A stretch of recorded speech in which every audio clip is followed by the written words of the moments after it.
Hi everyone, my name is Yunus. I'm with the Association of Science, Technology, Innovation, ASTI.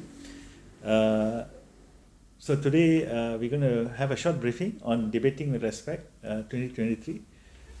So as some of you may know, this is a program that we have started with Pictures in UK. So how it happens is first you have to register and then you have to submit a shortlisting video.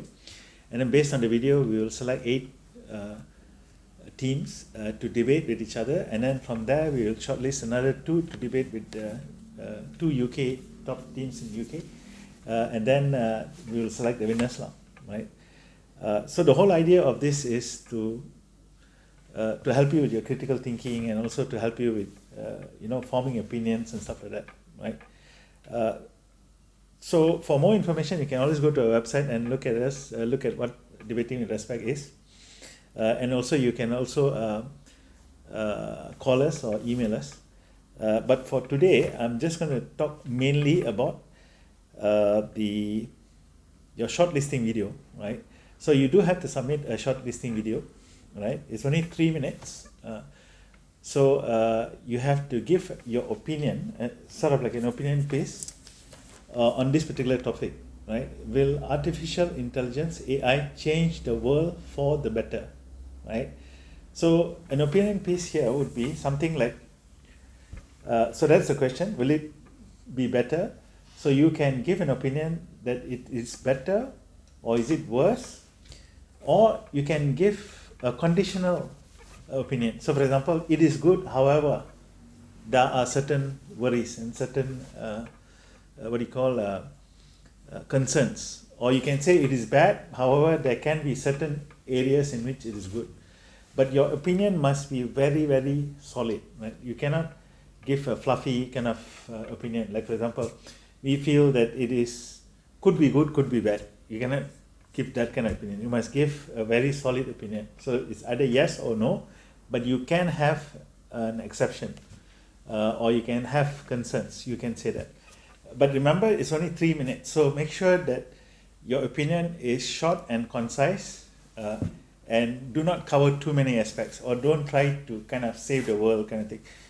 Look into the entire issue of what AI is and stuff like that. So you don't have to do that kind of stuff. Right? You may define what is AI, but you don't have to go too deep into it. Again, there's only 3 minutes. So you have, in a way, you can assume that the person that's going to watch your video already know what is AI. So you don't have to go into all that kind of stuff. You straight away go into the argument on whether or not it is better or worse, right? So to get an idea on how you want to do your video, you can always, the beauty of this is your handphone or your laptop. You can open your phone and just type in issues related to AI. You can find out about AI. You can find out the pros and cons about AI. But about the video itself, maybe one area you can look at is opinion pieces, right? So you can type in opinion pieces, example, and then you just click yes, and then there will be many, many examples of opinion pieces. So the first thing that comes out here is the Australian Prevention Partnership, something on how to write an opinion piece, tips and example, right? So I'm going to click on that, and then you can see. You see, I'm going to read it. An opinion piece is an article usually around 80 to 100 words that presents an opinion and builds an argument for something to be done, right? So this will give you an idea. So in a way, for your video is an opinion piece. I'm just rephrasing it. An opinion piece is a video. An opinion piece, a video, is a video that is about 3 minutes that presents your opinion, that builds an argument, right? For it to be implemented, AI, or not to be implemented, whether it is good or bad, right? And then if you scroll down, there are many, many tips on what to do. You can do many, many Google searches and get an opinion piece. Another idea, you can do Google searches on what's called an elevator pitch. When you're selling a product, this one, a lot of entrepreneurs are into this kind of stuff where they want to sell a particular product. They say this product is good, so they will do an elevator pitch to a potential investor. So you can Google that and look at elevator pitch and how elevator pitches is done. Because the reason why it's called an elevator pitch is because you assume that you get into an elevator with a potential investor, you see him, it is an investor. So by the time he reaches his floor, let's say he's on the 40th floor or something, you must be able to sell your product. That means you must be able to convince him that your product is a good product. So let's assume you're on a lift and then there's 3 places where it stopped, where people are getting off. So by the time you reach 40th floor, it could be what, 2 to 3 minutes. So in that 2 to 3 minutes, you need to be able to convince that particular person that your product is good.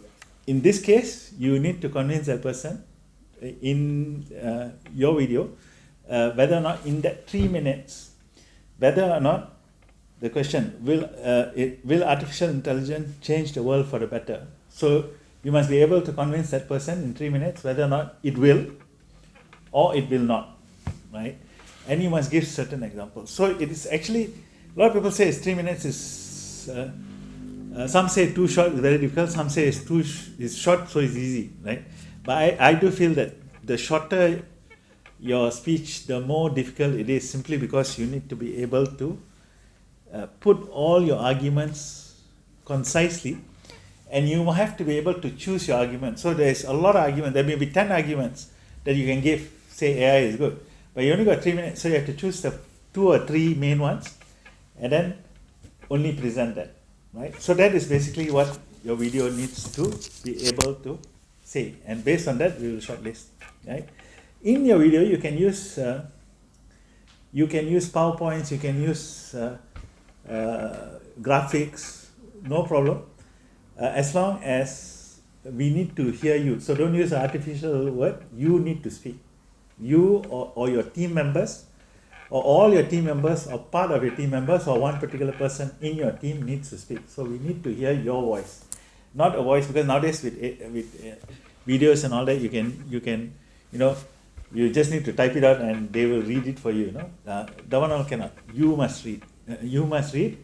And therefore the judges will be looking at your tone, how you speak, right? Because tone, intonations, tones, your body expressions and all that do count a lot in, say, an elevator pitch, right?